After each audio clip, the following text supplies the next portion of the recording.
මේ අවුරුද්දේ අප්‍රේල් 21 වෙනිදාට 2019 අප්‍රේල් 21 වෙනි දින එනම් මේ අවුරුද්දේ පාස්කු දින සිදුවෙච්ච මහා ඛේද වාචකයට හරියටම අවුරුදු 6යි. ප්‍රථමයෙන්ම ඒ ඛේද වාචකය නිසා දිවි අහිමි වුණු ඒ වින්දිතයන්ට සහ ඔවුන්ගේ පවුල්වල සියලු දෙනාට අපගේ බලවත් ශෝකය නැවත නැවතත් ප්‍රකාශ කරමින් අපි ඔවුන්ට සහ සමාජයට ප්‍රකාශ කරනවා හැමදාම ප්‍රකාශ කළා වගේ අපි මේ ව්‍යසනයේ ඒ වින්දිතයන්ට යුක්තිය ඊටවන තුරු අපි අවදීන් කියනවා. අනුර කුමාර දිසානායක ජනාධිපතිතුමා ප්‍රමුඛ රජයෙන් අපි ඉල්ලීම් ගණනාවක් කළා මේ සම්බන්ධව. ඔහු මේ පුටුවේ වාඩි වෙච්ච දවසේ ඒ තමයි අපි ඔහුට ඉදිරිපත් කරපු ලිපියේ මාතෘකාව වුණේ 2019 පාස්කු ඉරිදා එල්ල වූ මෙලෙච්ච ප්‍රහාරයට යුක්තිය ඉෂ්ට කිරීම සඳහා ගත යුතු ක්‍රියාමාර්ග කියන.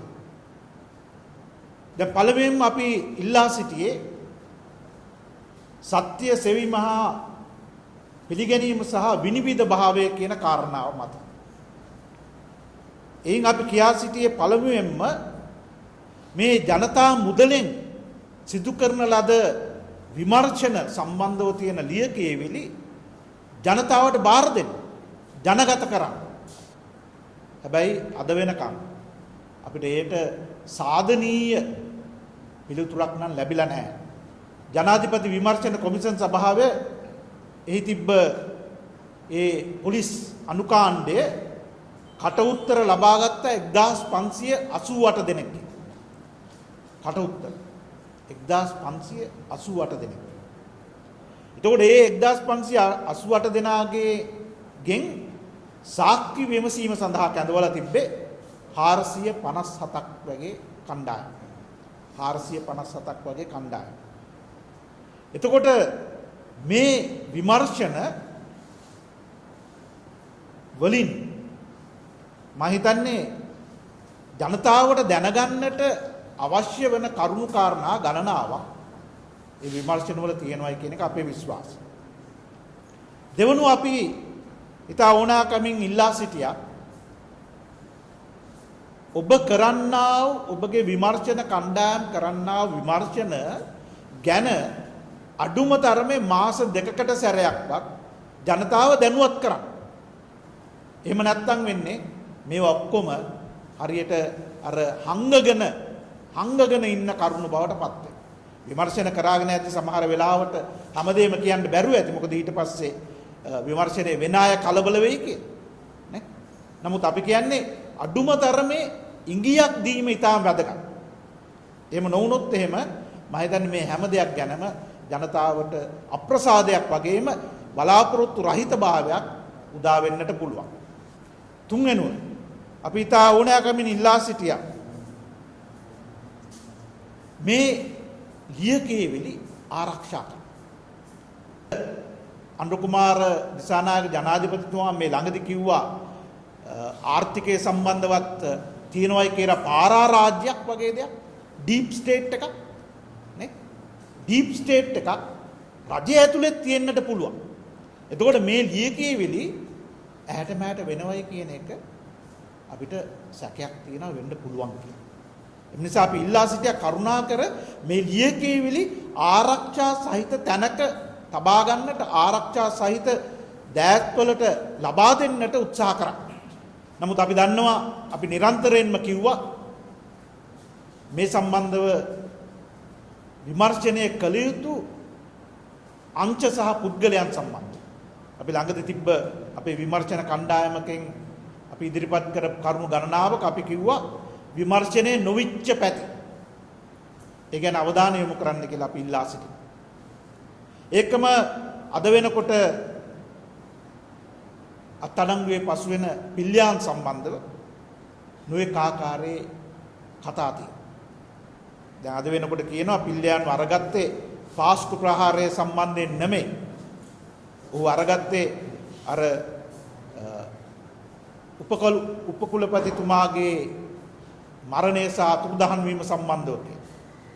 ඒක තමයි කාරණා. නමුත් අපි දන්නවා පිල්ලියාන් ඊට තවත් ඊට අමතර කරුණු කාරණා ගණනාවක් ගැන විමර්ශනය සිද්ධ වෙනවයි කියලා.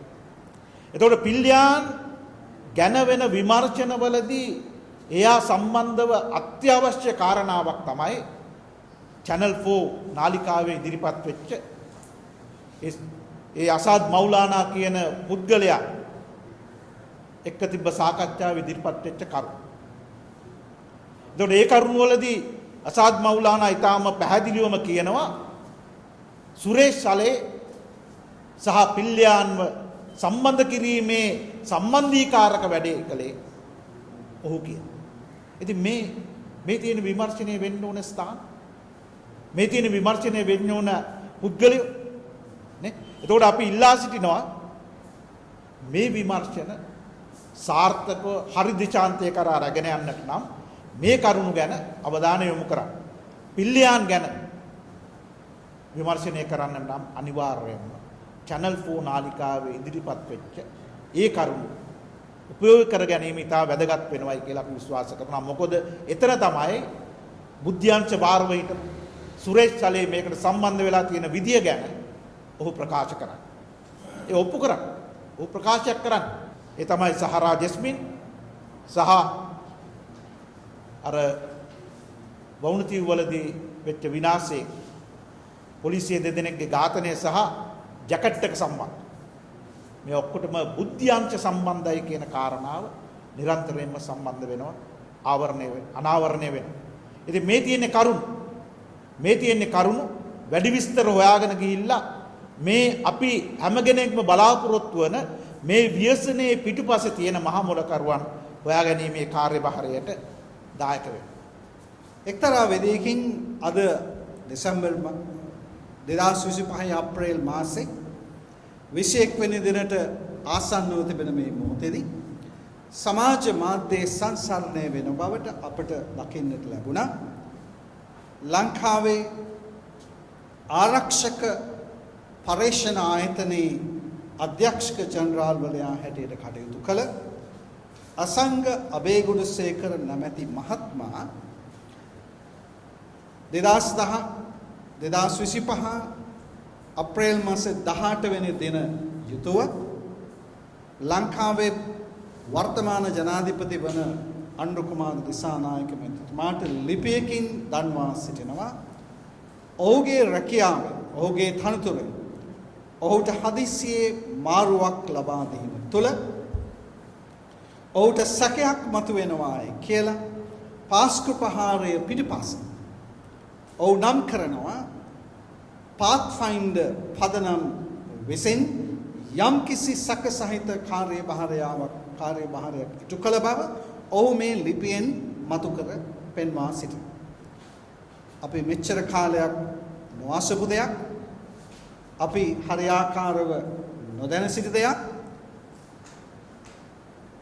2025 අප්‍රේල් මාසේ 18 වෙනි දින මේ මහත්මයා අවුරුදු 6ක් අවසන් වෙලා ඔහු මතු කරන මේ ප්‍රශ්නය තුළ අපිට විශාල සැකයක් ඇති වෙනවා. ඔහු ඉදිරිපත් කරන මෙම ලිපිය ඉදිරිපත් කරන කාරණා තුළ සැක සහිතව අපිට මේ පාත්ෆයින්ඩර් ආයතනයේ සම්බන්ධයෙන් ප්‍රශ්න කරන්න.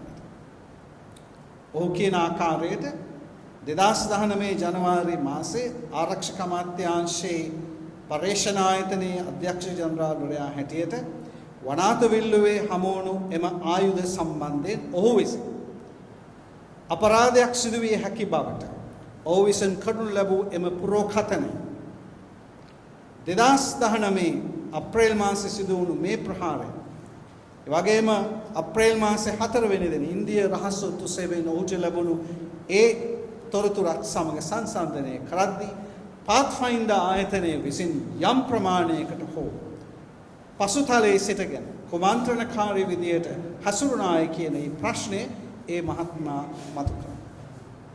ඔහුගේ ලිපියේ ඔහු සඳහන් කරන කාරණාව තමයි හදිසියෙම 2019 ජනාධිපතිවරණයෙන් පසුව ඔහුට ස්ථානමාරුවක් ලැබුණා. ඒ ස්ථානමාරුවෙන් පසුව ඔහුගෙන් ඉල්ලීමක් කරනු ලබනවා අපේ රටේ විශේෂයෙන් පසුගිය රජයට සම්බන්ධව කටයුතු කළ ත්‍රස්තවාදී සම්බන්ධයෙන් විශ්ලේෂකයෙක් හඳුන්වා ගනු ලබන රොහාන් ගුණරත්න මැතිතුමා විසින් ඔහුට බල කරනු ලැබුවායි කියලා ඔහු කරනු ලැබූ එම පුරෝකථනය තුල පාත්ෆයින්ඩර් ආයතනය විසින් කරනු ලබන විශ්ලේෂණයන් බාධාවක් කරායි කියන එම කාරණාව මත ඒ ඔහු සමාව ලබාගත යුතුයි සමාව ඉල්ලිය යුතුයි කියලා ඔහුට බලපෑම් කරයි කියලා කියනවා රොහාන් ගුණරත්න කියන එම තනත්තා විසින්. මේ සම්බන්ධයෙන් විමර්ශනයක් කරන්න කියලා වර්තමාන ජනාධිපතිතුමාගෙන් අසංග අබේගුණසේකර මහත්මයා ඉල්ලීමක් කරා. දැන් අපිට මේ වගේ දේවල් එක්ක අපිට ප්‍රශ්නයක් එනවා. මොකක්ද මේ මහත්මයා මේ කියන කතාව?